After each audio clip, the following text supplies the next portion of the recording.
Le coup de cœur de la semaine.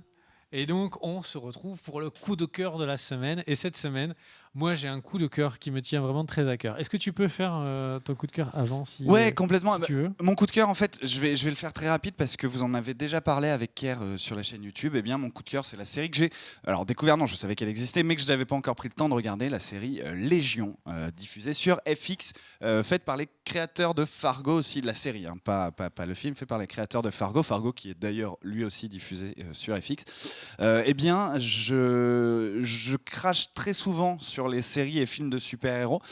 Du coup, quand il y en a une qui est bonne, c'était le cas de Daredevil, c'est le cas de... possiblement, je vais dire la même chose de Logan, mais là, je trouve que Légion est une très bonne série de super-héros. Ça fait plaisir à voir. En gros... est-ce que j'ai besoin de résumer l'histoire? C'est un homme que l'on croit malade, que l'on croit schizophrène, qui est donc au bout d'un moment, enfin on commence la série, on est avec lui dans une sorte d'hôpital psychiatrique et on se rend compte très très vite qu'il n'est peut-être pas si malade que ça, mais qu'il a des pouvoirs absolument surhumains, des pouvoirs de télépathie, des pouvoirs de changement de la réalité, des pouvoirs, enfin voilà, des pouvoirs mentaux, si on peut. Il n'a pas de maladie mentale, il a tout simplement des pouvoirs mentaux. Voilà. C'est une super série. Moi, j'ai retrouvé du Fargo dedans. J'ai retrouvé du Fargo parce que ce qui m'intéresse dans Fargo, c'est parfois des discussions où tu sais pas. En fait, même dans Fargo, qui est pourtant très réel, la réalité est un peu déformée. J'ai retrouvé ça dans Légion, bien évidemment de manière bien plus exacerbée. Mais c'est une série intelligente. C'est une série qui n'est pas... En fait, ce qui est intéressant, c'est que cette série, on sent qu'elle n'essaye pas de plaire, qu'elle tente juste un truc, une manière assez décousue d'ailleurs. Au début, j'ai eu un peu de mal avec, je ne comprenais pas où on voulait m'emmener. Épisode 5. Le petit reproche justement que je ferai à Légion, c'est que à l'épisode 5, j'ai l'impression de ne pas avoir beaucoup plus avancé qu'à l'épisode 2. Je trouve qu'ils sont un peu longs sur l'apprentissage de ce monsieur, de ses pouvoirs. Voilà, c'est un peu mon petit reproche. Maintenant, je trouve la série très bien jouée. J'aime l'intrigue pour l'instant. Le scénario tient la route. J'ai hâte en fait de voir où ça va nous emmener. Ils en sont à combien? Parce qu'elle est en cours de diffusion, donc il y a un épisode toutes les semaines. Tu sais au combienième ils en sont? Bref, voilà, Tu je ne sais dois plus.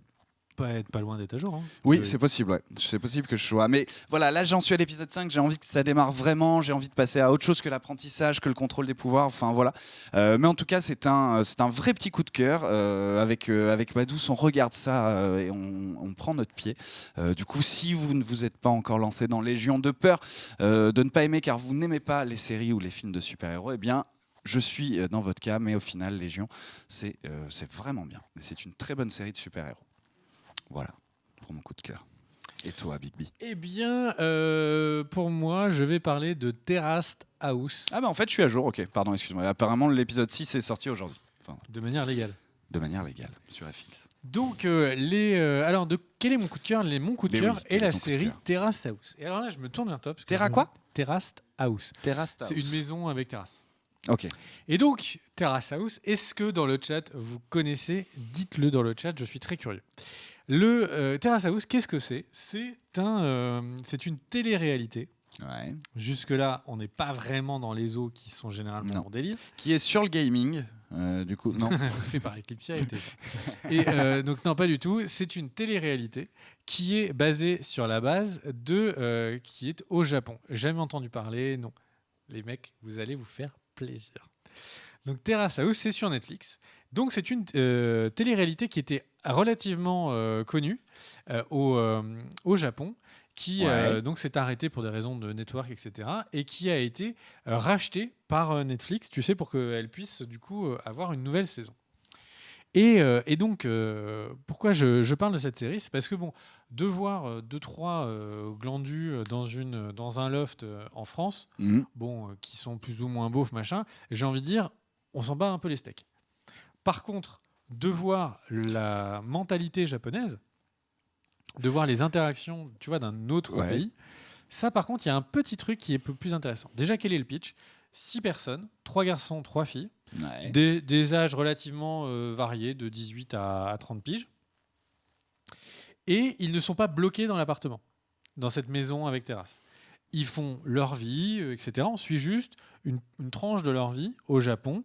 ils ont un travail, ils sont vraiment, il n'y a rien qui change. Du coup, ils sont pas filmés qu'à l'intérieur, ils sont aussi filmés en déplacement. Voilà. Et donc, ils sont filmés quand ils parlent à leur boss, à leurs copines à l'extérieur, à, je sais pas, à leurs amis, etc. Donc, globalement, tu vois, on suit vraiment la vie de 6 Japonais sur une période. Donc, la saison sur Netflix dure, pendant que les gens se foutent de ma gueule, parce que j'ai dit varié de 18 à 30 ans. Bah ouais, les mecs, soit t'es jeune, soit t'es vieux. Et donc, et donc, pourquoi est-ce que je parle de ça ? Parce que, et donc la saison, il y a 46 épisodes, ça dure à peu près 1 an. Et du coup, il va y avoir un gros turnover dans ces personnes. Il y en a beaucoup qui arrêtent parce qu'ils ont une promotion dans leur travail, donc ils n'ont plus le temps. Il y en a certains qui y vont parce qu'ils se sont pris une énorme veste avec une des filles de l'appart. Ils ont trop honte, tu sais, vraiment à la japonaise, je me retire de la vie politique, et qui se cassent. Et c'est énorme.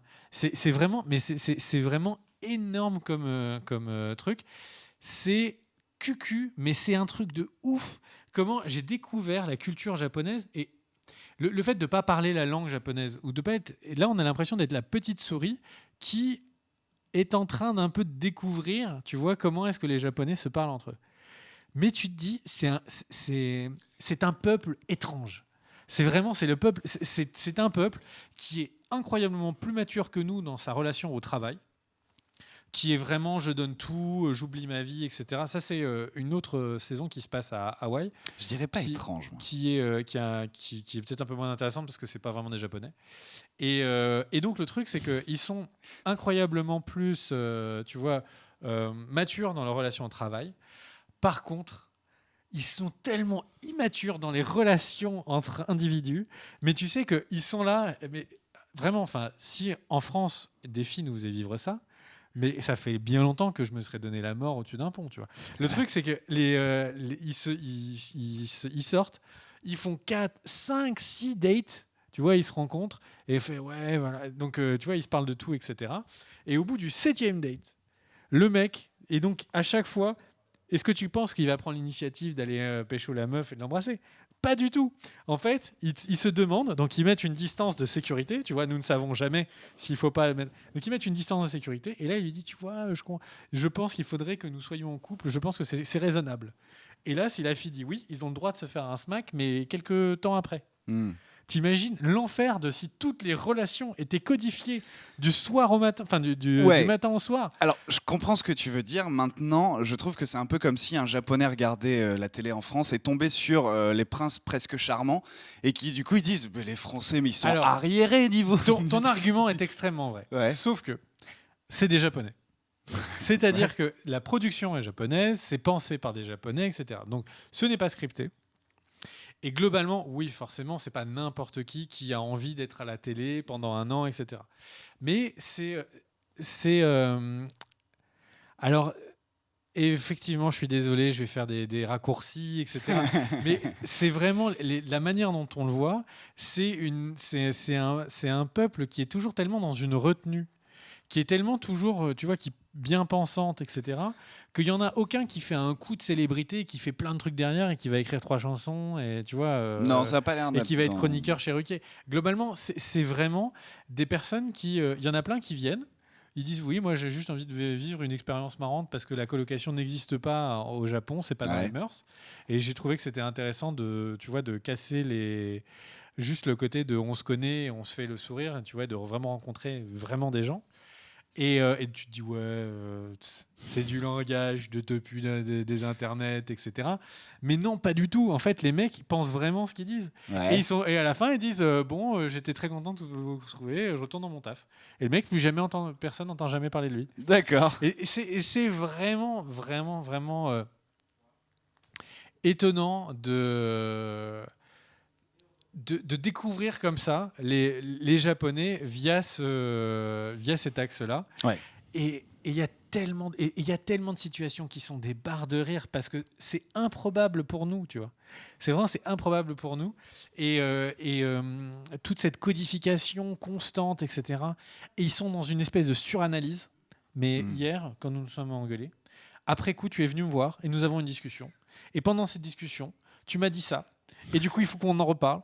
Et tu peux prendre ton planning parce qu'il faut qu'on en reparle demain. Mais t'as l'impression que tu sais, t'es dans une grande boîte et tout, et tu te fais que des meetings en permanence pour savoir ce que chacun pense de chacun. Mais bref, il faut avoir envie de découvrir, tu vois, l'esprit japonais, etc. Mais c'est vraiment que des barres de rire.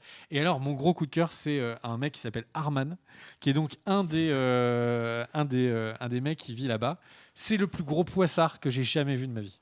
C'est le plus gros poissard que j'ai jamais vu de toute ma vie. Mais t'as l'air tellement fan de la. C'est énorme. Non, mais c'est énorme. Le mec arrive et tout. Non, mais déjà c'est le plus gros squatter de l'univers. C'est-à-dire que tu sens qu'il est là-bas juste parce qu'il a pas de baraque où dormir. Donc c'est un étranger, c'est un mec de Hawaï qui est moitié japonais, moitié iranien, je crois. Et il vient au Japon et donc pour trouver un pied-à-terre, il dort dans le truc du truc. Enfin, de Terrace House. Et t'as l'impression qu'il est vraiment là pour juste, tu vois, il est là en déplacement, tu sais, il cherche un taf, mais t'inquiète, tu sais, c'est le mec qui veut dormir sur ton canapé pendant 2 jours parce que, tu vois, il va juste trouver un petit plan à côté. Le truc, c'est que c'est Jean-Claude Duss, il trouve jamais de plan à côté. À chaque fois, ça foire. Du coup, il reste pendant 1 an dans la baraque, et à la fin, tu te dis, mais c'est pas possible, il va sortir avec une meuf juste pour pouvoir s'engrainer et pouvoir retrouver une autre baraque. C'est le mec qui a, au plein milieu de la série, un accident de voiture. C'est le mec qui, dès qu'il propose à une fille, il y a une fois, il tombe, il y a un train qui passe, qui fait un bruit pas possible, donc le mec ne peut plus parler. La deuxième fois qu'il essaye de lui proposer... C'est Walter Mitty, quoi. Mais c'est n'importe quoi. La deuxième fois qu'il essaye de lui proposer, un avion, tu vois, passe, mais un rat, il ne peut plus parler. Enfin bref. Donc, c'est pas mise en scène, ça. Mais non, justement, le truc c'est que c'est tout le propos, c'est que c'est juste la découverte du Japon, etc. Ouais. Bref, je suis désolé, c'est la première et dernière fois que je parlais de télé-réalité, mais c'était un coup de cœur tellement énorme de découvrir le Japon par ces gens. Et voilà, regardez. Ce sera une surprise. Pendant que les gens sur le chat disent mais c'est pas possible, il meurt à l'épisode 4, Arman. Franchement, il y a des fois on se demande comment est-ce qu'il reste en vie tellement il est poissard. Enfin voilà. Ok. Eh bien c'est la fin de l'émission. C'est la fin de l'émission. Je vois qu'il commence déjà à parler de The Walking Dead dans le chat, mais pourquoi donc ? Eh bien parce qu'on va couper tout de suite le stream. On va, eh bien pour tous ceux qui s'en foutent de Walking Dead, ils peuvent reprendre une activité normale comme ils disent dans les guignols. Pour ceux qui aiment bien The Walking Dead, on va pouvoir parler d'un épisode qui était vraiment particulier. L'épisode 13. L'épisode 13, le fameux épisode 13. Et donc on coupe, on relance avec le générique et tout pour The Walking Dead épisode 13. À tout de suite. À tout de suite. Let's go!